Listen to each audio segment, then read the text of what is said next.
شروع کرتا ہوں اللہ کے نام سے جو بڑا مہربان نہایت رحم کرنے والا ہے۔ عورتوں کو حیض کی سزا اس لیے دی گئی کیونکہ دوستو کہا جاتا ہے کہ جب شیطان ملعون نے آدم و حوا علیہ السلام کو شجر ممنوعہ کا پھل کھانے کی طرف مائل کرنا چاہا تو اس نے حضرت اماں حوا علیہ السلام کو ایک آسان ہدف سمجھ کر ان کو بہکانا شروع کیا اور اس میں کامیاب بھی رہا، جس کی سزا حضرت اماں حوا علیہ السلام کو اللہ تعالیٰ کی طرف سے حیض کی صورت میں دی گئی۔ بہت سے مورخ اس بات کی تصدیق نہیں کرتے کہ عورتوں میں حیض کی ابتدا ایک سزا کے طور پر ہوئی یا یہ ایک قدرتی امر تھا۔ اکثر کہا جاتا ہے کہ عورتوں میں حیض کی ابتدا بنی اسرائیل سے ہوئی، جبکہ کچھ کہتے ہیں کہ سب سے پہلے حیض حضرت اماں حوا علیہ السلام کو آیا، جو ان کے لیے اللہ تعالیٰ کی طرف سے سزا تھی۔ پیارے دوستو، آج کل اس موضوع پر بہت سی ویڈیوز چل رہی ہیں کہ جن میں گمراہ کن باتوں کے ذریعے مسلمانوں کے ایمان خراب کرنے کی کوششیں کی جا رہی ہیں، اور بنا سوچے سمجھے ہم بھی اس بات کو مان رہے ہیں کہ حیض ہم سب کی ماں حضرت اماں حوا علیہ السلام کے لیے اللہ تعالیٰ کی جانب سے ایک سزا تھی، جبکہ ایسا ہرگز نہ تھا۔ آج کی ویڈیو انتہائی تحقیق کے بعد بنائی گئی ہے، جس میں ہم اپنے ناظرین کو قرآن و حدیث اور مستند روایات سے ان تمام سوالات کے جوابات دیں گے کہ حیض کی ابتدا کیسے ہوئی، کیا یہ لڑکیوں کے لیے سزا ہے، کیا یہ سچ ہے کہ حضرت اماں حوا علیہ السلام کو سب سے پہلے حیض آیا تھا جو اللہ تعالیٰ کی جانب سے ان کے لیے سزا تھی، کیا اس کی ابتدا بنی اسرائیل سے ہوئی، کیا بنی اسرائیل سے پہلے عورتیں حیض سے پاک تھیں۔ حضرت عبداللہ بن مسعود رضی اللہ تعالیٰ عنہ اور حضرت اسما رضی اللہ تعالیٰ عنہما سے اس طرح روایات نقل کی گئی ہیں کہ بنی اسرائیل کی عورتوں کو یہ اجازت تھی کہ وہ مردوں کے ساتھ مسجد میں جا کر نماز پڑھتی تھی۔ مردوں اور عورتوں کے درمیان ایک پردہ لٹکا دیا جاتا تھا۔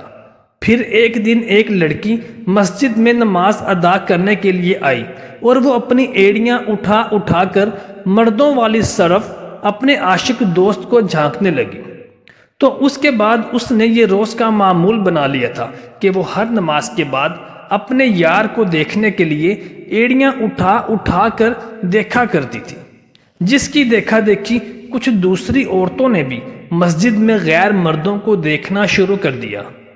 چنانچہ ان عورتوں کو مسجد میں جانے سے روکنے کے لیے اللہ تبارک و تعالیٰ نے ان کے اوپر حیض کو مسلط کر دیا۔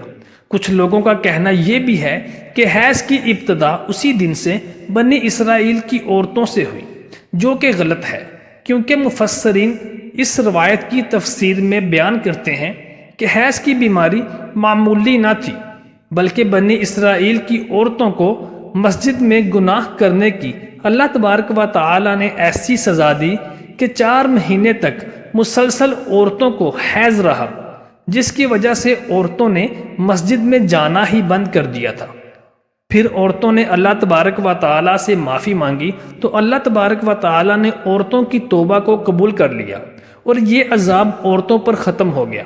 پیارے دوستو، مستند اور صحیح احادیث میں بیان کیا گیا ہے کہ عورتوں میں حیض کی ابتدا روز ازل سے ہے۔ حیض کے حوالے سے 2 احادیث بیان کرتے ہیں۔ ان احادیث سے ثابت ہوتا ہے کہ حیض روز ازل سے ہے، نہ کہ بنی اسرائیل کی عورتوں سے اس کی ابتدا ہوئی۔ حضرت عائشہ رضی اللہ تعالی عنہما حجۃ الوداع میں اللہ کے رسول صلی اللہ علیہ وآلہ وسلم کے ساتھ حج کے ارادے سے نکلی۔ راستے میں انہیں حیض آ گیا۔ وہ اس اندیشے سے رونے لگیں کہ اب وہ مناسک حج ادا کرنے سے محروم ہو جائیں گی۔ نبی کریم صلی اللہ علیہ وآلہ وسلم کو جب اس بات کا علم ہوا تو آپ صلی اللہ علیہ وآلہ وسلم نے انہیں سمجھاتے ہوئے فرمایا کہ یہ ایک ایسی چیز ہے کہ جسے اللہ تبارک و تعالیٰ نے اولاد آدم میں عورتوں کے لیے لازم کر دیا ہے۔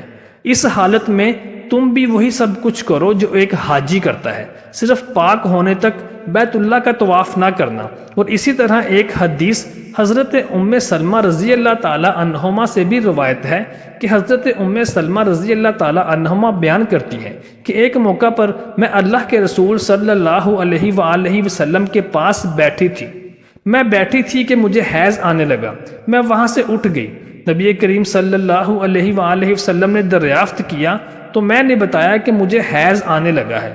آپ صلی اللہ علیہ وسلم نے ارشاد فرمایا کہ یہ ایک ایسی چیز ہے جسے اللہ تبارک و تعالی نے آدم کی بیٹیوں پر لازم کر دیا ہے۔ ابن خلدون، ابن کثیر اور امام بخاری نے حیض کے موضوع پر ایک باب قائم کیا ہے جس کا نام تینوں نے حیض کا آغاز کیسے ہوا رکھا ہے۔ اس میں تینوں نے ہی حضور اکرم صلی اللہ علیہ وآلہ وسلم کا یہ فرمان نقل کیا ہے کہ حیض وہ ہے کہ جسے اللہ تبارک و تعالی نے آدم کی بیٹیوں پر لازم کیا ہے۔ اب ہمیں اس سوال کا جواب تو مل ہی چکا ہے کہ حیض کی ابتدا بنی اسرائیل سے نہیں ہوئی بلکہ اس کی ابتدا حضرت آدم علیہ السلام کے ہی زمانے سے ہو چکی تھی، کیونکہ حضور اکرم صلی اللہ علیہ وآلہ وسلم نے ارشاد فرمایا کہ حیض کو اللہ تبارک و تعالی نے آدم کی بیٹیوں پر لازم کیا ہے۔ چنانچہ آدم کی بیٹیاں بنی اسرائیل سے پہلے بھی تو موجود تھیں۔ علامہ ابن حجر عسقلانی اور فتح الباری نے بھی یہی ثابت ہوا ہے کہ حیض ابتدائے تخلیق سے ہی عورتوں کے مقدر میں لکھ دی گئی ہے۔ اب ان روایات میں روشنی ڈالتے ہیں جن میں یہ لکھا گیا ہے کہ حیض کی ابتدا حضرت اماں حوا علیہ السلام سے ہوئی اور ایسا بطور سزا ہوا۔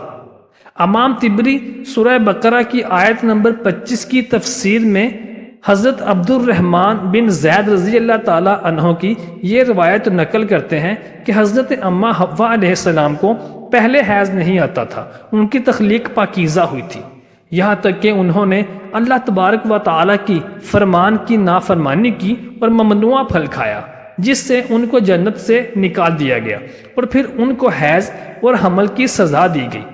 اور لکھتے ہیں کہ اللہ پاک نے تب فرمایا کہ میں نے تجھے پاکیزہ بنایا تھا لیکن تو نے میرے فرمان کی نافرمانی کی، اس لیے اب میں تجھ سے خون جاری کر دوں گا۔ امام طبری کے علاوہ سب مفسرین نے اس کو ناقابل قبول کہا ہے۔